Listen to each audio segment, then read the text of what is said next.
All right, I'm here with Geoff Diehl. He's one of the two Republicans who are vying for the nomination to be on the ballot in November against Maura Healey. I want to thank you for coming by. No, thanks for having me. And really, of course, if you're at Sheriff Coach's event, you know, you've got to come here if you're running statewide, but I've been coming to this event for a long time, so I really appreciate hosting other folks too. So, I mean, you're running a sort of a two-tier campaign. You're running against Chris Doty, but also you're keeping in mind Maura Healey. What are people saying to you on the campaign trail? What are they talking to you about the issues that they would want the next governor to address?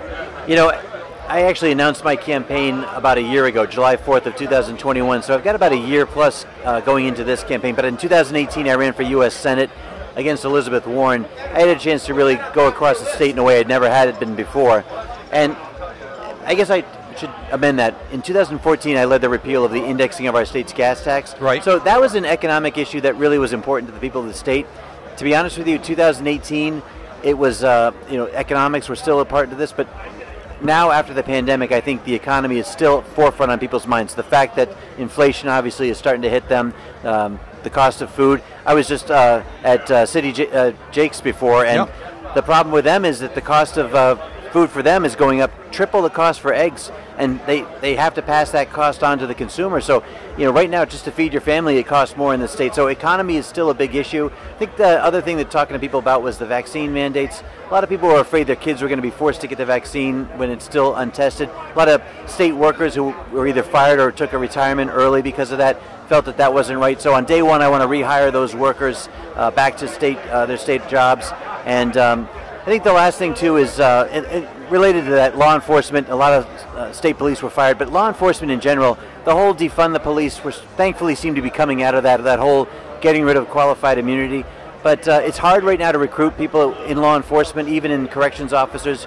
So I want to make sure that as governor, we send the right message that law enforcement is really there to help your communities. Having school resource officers is important to provide safety and guidance to kids away from drugs. We're also dealing with, coming out of the pandemic, we've had the largest amount of drug deaths, overdose deaths in the state of Massachusetts history last year.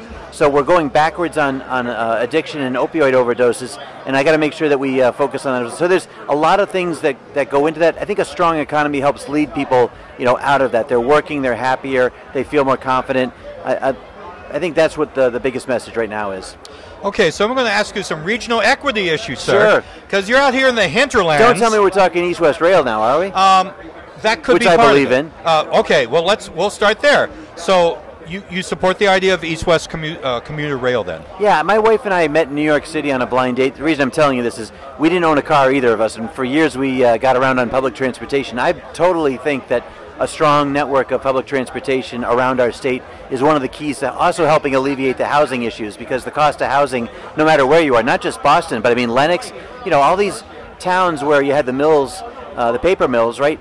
What's happening is they're being converted into condos, $800,000 condos, and people from Connecticut or New York are buying them, and you're sort of displacing or gentrifying some of these towns where people can no longer, the service workers can't live there anymore. We've got to find ways to provide more affordable housing in Western Mass as well. So a lot of this is bundled together with transportation. That transportation can help support that movement of people to different parts of the state for permanent living. So let me express a fear of mine.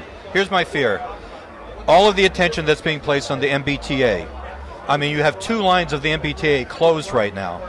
Obviously, this is an immense problem, an immense issue.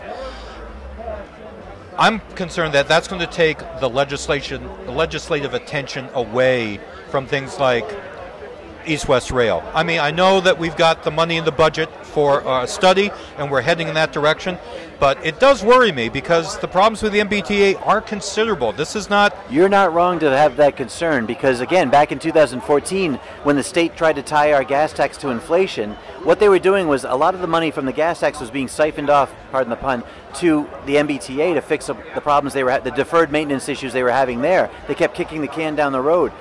2015, when the blizzard hit, and Governor Baker had a chance to put that fiscal control board in for the MBTA, I thought that they would be able to get things right.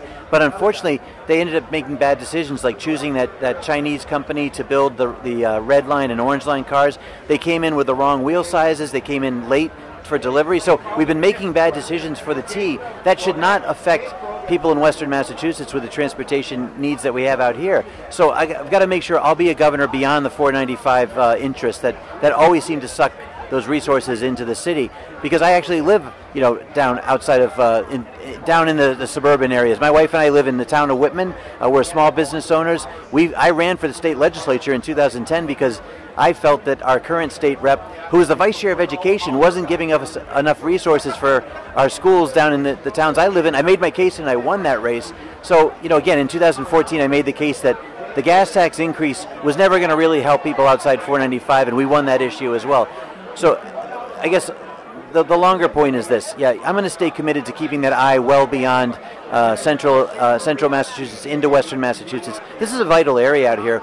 And one of the other things as far as infrastructure, though, is the telecommunications infrastructure. We've got to make sure that whether it's cell phone or wireless, we don't let this area down, because that's a part of recruiting businesses to come back out here. We're losing Smith & Wesson. We've got to make sure that there's other industries that come out here, and industries are looking for that not just physical infrastructure of roads and buses and trains, but they're also looking for making sure that communications, that data communications is strong, because that's one thing. It's not a joke. It's not funny. When you're driving around certain areas like North Adams, you can lose your signal. No, it's not right funny. Over a mountain. I just was talking to State Rep Natalie Blaze. She and Adam Hines are part of a commission about rural school problems, and one of the big issues affecting rural school districts is broadband, and whether or not there's even access for the kids for broadband in the schools. It is Deval Patrick worked on this. Governor Baker worked on this.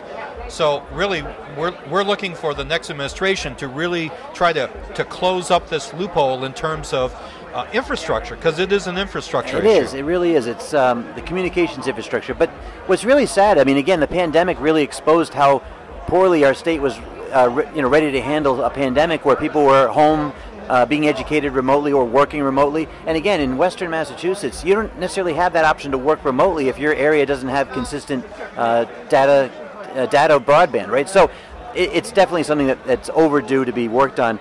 I know some good companies that would be ready to jump in right away with some temporary solutions while we create the long term. It's interesting, and I don't want to get too far off topic here, but when Otis Air Force Base down in the Cape changed their mission and the fixed wing F-15 fighter pilots came out to Western Mass, Westover and everything, the base down there on the Cape became an area where they did remote drone control and data in, and they created a massive broadband pipeline that came up through the Cape and up into Boston area. And that's fantastic for our eastern part of the state, but what does that do for our western?